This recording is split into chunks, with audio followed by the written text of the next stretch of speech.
আসসালামু আলাইকুম রহমতুল্লাহি বারকাতুহু আলহামদুলিল্লাহি ওয়াহদাহু লা শারীকা লাহু ওয়াসসালাতু ওয়াসসালামু আলা মান লা নাবিয়্যা বাদা। সুপ্রিয় দর্শক শ্রোতারা, প্রায় সময় অনেক লোকেরা বলতে থাকে যে আমার স্মরণ শক্তি কমে যাচ্ছে, কিংবা তো স্মরণ শক্তি কমে গিয়েছে এবং বোঝার শক্তি আমার কমে গিয়েছে। এর কারণ কি? দেখেন, স্মরণ শক্তি কমে যাওয়া এবং বোঝার শক্তি কমে যাওয়া এর কারণ হচ্ছে গুনাহের কারণে মানুষের স্মরণ শক্তি এবং বোঝার শক্তি একটু কমে যায়। কিতাবের মধ্যে এসেছে যে 100-র মধ্যে 90 ভাগ কারণ হয়েছে মানুষের গুনাহের কারণে মানুষের স্মরণ শক্তি এবং বোঝার শক্তি একটু কমে যায়। শুধুমাত্র 10 ভাগ কারণ অন্য কোনো কারণ হতে পারে, হয়তো কারো অসুখের কারণে কিংবা অন্য কোনো কারণে তার স্মরণ শক্তি কম হয়ে থাকে, কিন্তু 90 ভাগ কারণ হচ্ছে মানুষের গুনাহের কারণে মানুষের স্মরণ শক্তি এবং বোঝার শক্তিটি দিন দিন কমতে থাকে। হযরত ইমাম শাফি রাহমাতুল্লাহ আলাইহি বলতেছেন যে শাকাউতু ইলা ওয়াকিইন সুবা হিফজি ফাআওসানি ইলা তারকিল মাআসি। ইমাম শাফি রাহমাতুল্লাহ আলাইহি বলতেছেন যে আমি আমার উস্তাদ হযরত আল্লামা ওয়াকি রাহমাতুল্লাহ আলাইহির কাছে গিয়ে স্মরণ শক্তি কম হয়ে যাওয়ার অভিযোগ করলাম। উনার উস্তাদ হযরত আল্লামা ওয়াকি রাহমাতুল্লাহ আলাইহি উনাকে উপদেশ দিলেন ফাআওসানি ইলা তারকিল মাআসি, উনাকে উপদেশ দিলেন যে তুমি গুনাহ ছেড়ে দাও। কারণ ফাইন্নাল ইলমা নূরুম মিন ইলাহি ওয়া নূরুল্লাহি লা ইউতাসি, কারণ ইলম হচ্ছে আল্লাহর নূর এবং এই নূরটা আল্লাহ কোনো গুনাহগারকে দান করেন না। অর্থাৎ ওনাকে বলে দিয়েছেন যে তুমি গুনাহ ছেড়ে যাও, গুনাহ যদি না ছেড়তে পারো তাহলে তুমি জ্ঞান অর্জন করতে পারবে না।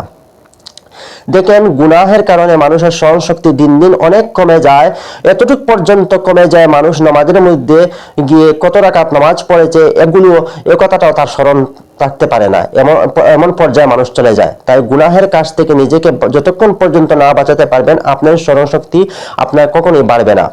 হযরত মাওলানা জাকারিয়া রাহমাতুল্লাহ আলাইহি, যিনি শেখুল হাদিস ছিলেন, উনি বলতেছেন যে কোনো ব্যক্তি যদি স্মরণ শক্তি কম হয়ে যায় কিংবা তো বোঝার শক্তি যদি কম হয়ে যায় তাহলে ওই ব্যক্তি 2 রাকাত নফল নামাজ পড়ে, অর্থাৎ হাজাত নামাজ পড়ে, কিংবা তো প্রত্যেক ফরজ নামাজের পরে 3 বার দুরূদ শরীফ পড়বে এবং প্রথমে 3 বার দুরূদ শরীফ পড়বে, এরপরে এই দোয়াটি পড়বে যেটা কোরআনের আয়াত, রব্বিশ শরহ লি সাদরি ওয়া ইয়াসসির লি আমরি ওয়াহলুল উকদাতাম মিন লিসানি ইয়াফকাহু কওলি রব্বি জিদনি ইলমা।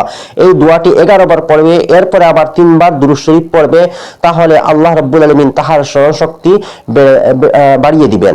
দেখেন, প্রথম আমি কথাটি বলেছি আপনাদের সম্মুখে যে গুনাহ ছাড়তে হবে। গুনাহ ছাড়ার পরে যদি আপনি এই আমল করতে থাকেন তাহলে আল্লাহ রাব্বুল আলামিন আপনার স্মরণ শক্তি বাড়িয়ে দিবেন, কিন্তু প্রথমে আপনি গুনাহ ছাড়তে লাগবে। গুনাহ যতক্ষণ পর্যন্ত না ছাড়বে আপনার স্মরণ শক্তি বাড়বে না, বরং দিন দিন কমতে থাকবে।